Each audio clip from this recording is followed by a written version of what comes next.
Hi, my name is Laura Castillo, Assistant Director for Student Accessibility Services, also known as SAS. I wanted to share who SAS is and identify our mission statement. Student Accessibility Services exists to facilitate students equal access to university programs and services. It also promotes student learning and development and foster independence and self-advocacy, and also to provide leadership to the campus on disability issues. Going back to the first statement, students' equal access to university programs and services is conducted through our access coordinators as they approve accommodations for the academic setting. Promoting student learning and development, fostering independence and self-advocacy is done through our Student Accessibility Mentoring Services, also known as SAMs. And lastly, provide leadership to the campus on disability issues is by promoting awareness through professional development for faculty, staff, and even student organizations.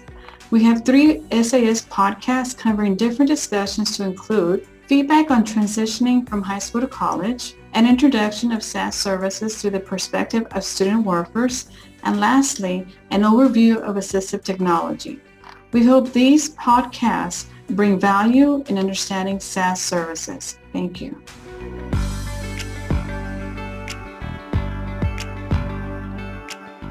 Hello, my name is Samantha Cifuentes, and I am the grad assistant for SAS. Hello everyone, my name is Rodrigo Orozco. I am a practicum intern and a SAMS mentor. And for today's podcast, we are going to be talking about our intro to SAS services and as well as our SAMS mentoring program. That's correct. So tell me, Samantha, you've been here longer than I have. What should a student with a disability do when entering a college setting? Yes, great question. So first off is to be informed of college resources. So maybe about the VA, the counseling center, psychology clinic, the student health services, food pantry, and more. But of course, one of them being the Student Accessibility Services, also known as SAS. So of course, SAS takes the lead in approving accommodation requests based on supporting documentation provided by the student. But that also takes the lead in supporting awareness to the campus community on disability awareness. And of course, our SAS website provides valuable information on what types of supporting documentation is needed and also the types of accommodations that may be reasonable to the academic setting. Now, Rodrigo, tell me, in your short time, where does a student with a disability apply for SAS services? It's quite easy actually. We have the MySAS online portal. It will ask for some demographic information, question about the student's disability such as their diagnosis and functional limitations that might create a barrier to their academic setting. The portal also allows students to upload the documentation supporting said disability. Both staff and students workers can assist any students if they encounter any challenges. Once the documentation is uploaded, the student is scheduled for the interactive intake appointment with Access Coordinator, and during the intake, they will discuss the diagnosis, the limitations, and the accommodations needed based on their academic barrier.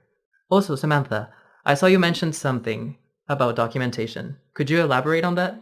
Yes, of course. So, of course, the types of documentation can be found under our MySAS website underneath the documentation guidelines tab. And of course, the documentation should be recent, but nothing older than 3 years, okay? And or else then our SAS staff or access coordinator want to ask for updated information.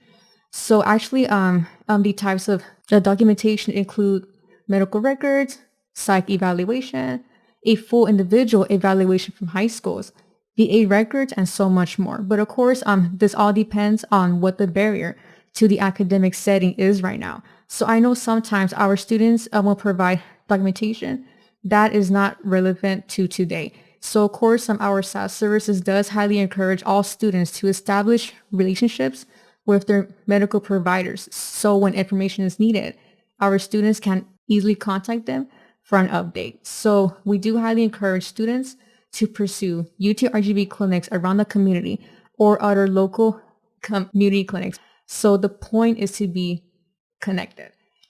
And so now, Rodrigo, can you tell us what accommodations you are familiar with that SAS students have been approved for? Well, there are plenty of accommodations and they're all individualized. There are some listed in the SAS website under the accommodation glossary, but what I'm familiar with the most include extended time on testing, alternative formats such as enlarged course material, Braille, textbooks which can be done from audio or e-text, access to food if you're diabetic, consideration of early arrival or departure if you experience any physical challenges, preferential seating, which can be in the back, middle, or in the front if you get easily distracted. For those who are deaf and hard of hearing, we have interpreting services, communication access real-time, CART, or video captioning. For note-taking, we have audio recording or use a smart pen. It really depends on the individual's diagnosis, the limitations experienced, and the barrier to their academic setting. So, Samantha, what are some of the support systems available here at SAS? Yes, good question. So our SAS services does have this program called SAMS, which is short for the Student Accessibility Mentors. And so of course this service is not yet promoted onto our SAS website, but of course it is discussed during the initial intake interview with your access coordinator. And so of course our SAMS mentors, we do strive to promote success even though SAS is about access. So our peer mentoring programs allow SAS students to work with their peer mentors on a one-to-one basis to discuss different challenges that our students are experiencing. So whether it be maybe about time management, organization, or like maybe also needing help in developing study schedule, keeping tracks of all assignments. So like whether it be homework, discussions, essays, exams, quizzes, and then so on. And so of course, our SAMS mentors could also help promote on how to self-advocate to faculty should they not understand an assignment or maybe that they are unclear about a statement made during the lecture.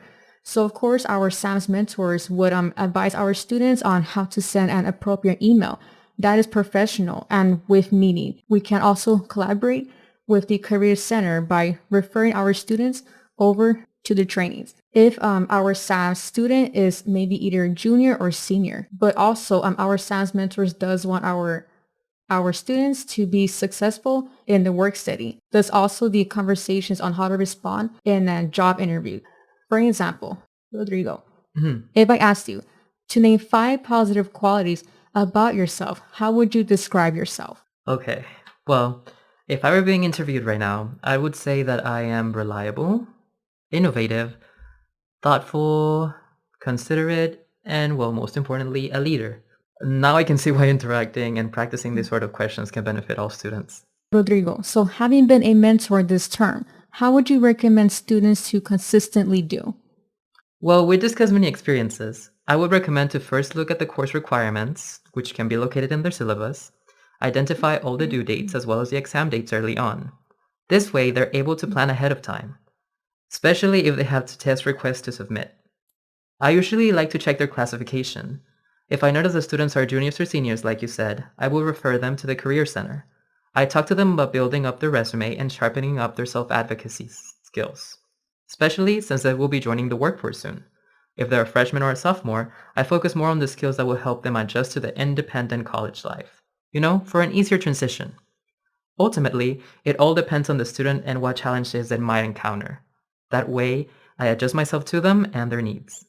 So Samantha, student engagement and retention of SAS students is very important in ensuring we're promoting accessibility awareness. Do you have any recommendations for any students? Yes, of course I do. So I do have 3 of them. So the first one being to always know your abilities. This is easy to focus on your limitations, on what you can do, but what can you do? And of course, this is very important for our students to develop and also to enhance their skills while their time at UTRGV. This will also better prepare you for the work setting and maybe even grad school if you wish to continue. The second one being to know your rights. So know that as a student with a disability, you must self-identify and apply with SAS to receive accommodations. Maybe someday you will obtain work, and as an employee, you will need accommodations in the work setting. Basically, same thing to also understand that as a person with a disability in a work setting, you can also request for accommodations with HR or your immediate supervisor. And also to always understand the process involved and always ask questions. So it's very important to have an interactive discussion on what your barriers are and what SAS can help with that in the academic setting. And then now lastly is to always stay in touch. So if you are a SAS student, always stay in touch with us, okay? because I know sometimes our students are stable and accommodations may not be needed every semester. So notifying us, either phone call or an email will benefit your case so that we could leave it open. But I know sometimes our students are not responsive to our calls and our emails. So of course our staff will then have to unfortunately close your case. But I mean, either way, if you guys do have any questions or concerns, to please feel free to contact our offices. So whether in Brownsville or Edinburgh. And of course, our phone number in the Brownsville office, it's 956-882-7374. And our Edinburgh office, it's 956-665-7005. Or you can also email us at ability@utrgb.edu.